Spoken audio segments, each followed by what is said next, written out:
Welcome to Ballet Bites Deep Dive, everyone. Today's thought, just imagine Sergei Diaghilev in 2025. Would he snatch the baton from the choreographer? Or maybe even the marketing director? That's a spicy thought indeed. And it really sets the stage, doesn't it? It's like mixing tradition with modern hustle. Yep. Exactly. And it steers us right into the big questions modern ballet is wrestling with. The first is all about leadership and curation. Should the modern ballet leader be a Diaghilev-style curator-producer? Diaghilev wasn't just about choreographing. He was this synthesizer of ideas, budgets, and branding, creating what you might call a total artwork. And we see that happening now, like with the English National Ballet's reimagining of Nijinsky's Le Train Bleu. They even snuck in a Chanel vibe with a restored Picasso curtain backdrop. It's a revival that honors the Ballets Russes glam, right? Absolutely.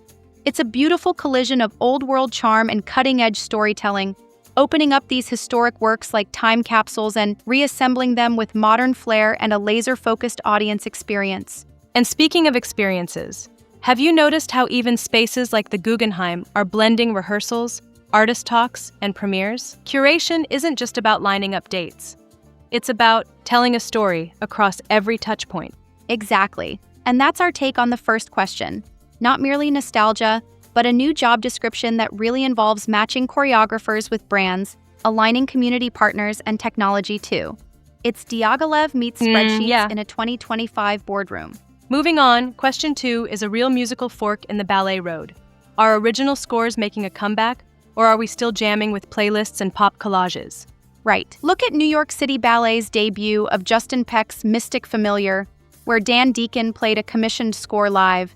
It's like they're not just settling for recycled tunes, they're investing in, authentic sound that draws on the legacy of Stravinsky, Debussy, and Ravel. Yeah, that live element really sharpens the entire production. Exactly. But it is an expensive endeavor. Original scores raise the stakes in terms of budgets, rights, and the whole process of working with living composers. It's a kind of risky investment, but pays off with a richer, more immersive experience. True. And that risk is what makes it so thrilling. The financial commitment, the painstaking integration of live music, it's all Diaghilev's spirit of commissioning fearlessly. Now, question 3 is intriguing. Are fashion collaborations in ballet the new form of patronage? Partnerships like the one between the Joffrey Ballet and luxury brands. What do you make of that?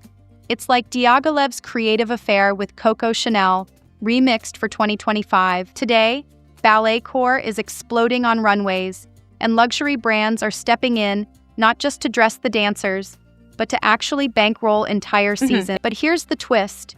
It's one thing to merge aesthetics and finance, and another if it starts to dilute the art itself. I get that point, though, and it's a fine line to walk. You want partnerships that really serve the artwork, right? Chanel in 1924 made theatrical sense. Nowadays, the challenge is ensuring the campaign funds, the collaborations, all enhance the narrative rather than overpower it. Precisely. And if you think about it, brands nowadays are like co-producers, bringing in that necessary capital while adding fresh visual layers to the performance. It's about balancing that, ensuring the tail doesn't wag the dog. Speaking of balance, question 4 throws in a societal evolution twist. Diaghilev put male dancers at the center, but now we're reshaping the focus. Right? Not moving anyone off stage, but rather expanding roles and embracing diversity in gender and body types. Absolutely. We see stories like that of Anthony Madu, the young Nigerian dancer who came under scrutiny, highlighting the very real cultural pressures on boys in ballet. Yet institutions like the Royal Ballet School are now saying, plus-sized dancers, same-sex partnering, they all belong on stage. Yep, definitely. It's a reimagining of the male protagonist into a broader protagonist energy. And that's a critical pivot, moving from a narrow narrative to one that values psychological complexity and technical drive regardless of gender. It's refreshing seeing companies like Ballet Black expand who gets to shine as the heroic figure. Right? And it's not just about flash. It is enabling same-sex partnering as an intentional choreographic tool rather than a novelty, which really elevates the artistry of the performance. Now, on to our final hot topic. Should ballet embrace AI and immersive tech as part of creating a total artwork? The Dutch National Opera and Ballet's Innovation Lab is already paving the way with its tech lab Pulse.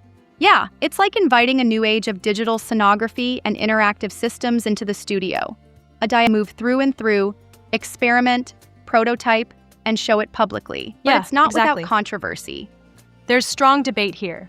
I mean, Tamara Rojo, in her interview with The Guardian, welcomed practical AI for tasks like auto-recasting during injuries, but she cautioned against letting algorithms replace the soul of the creative process.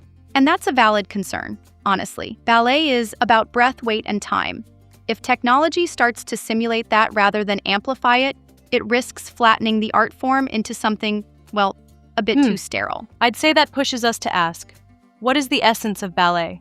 Right now, the move is to prototype bravely. If tech helps add presence and risk to the performance, it's a win. But if it just replicates what living artists do, then we're in dangerous territory. It's all about preserving that ineffable human element.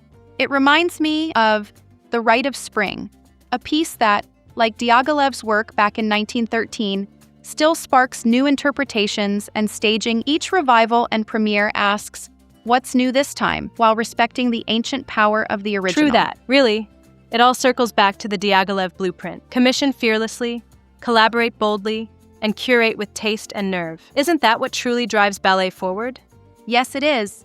And the modern leader, or curator-producer, needs to be like an artist-cum-manager who melds archives with cutting-edge tech and community visions. It's a tall order, but also the way to ensure ballet stays relevant and alive.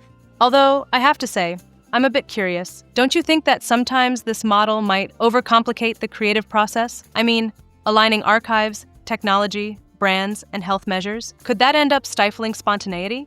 That's a fair challenge. I mean, while it's ambitious, the risk is always there. Too much emphasis on coordination might lead to a process that feels, well, overly managed. But perhaps that's the price for nurturing such a dynamic art form. That's a good point. And on that note, innovation is key. Balancing control with creative freedom. It's a dance in itself, isn't it?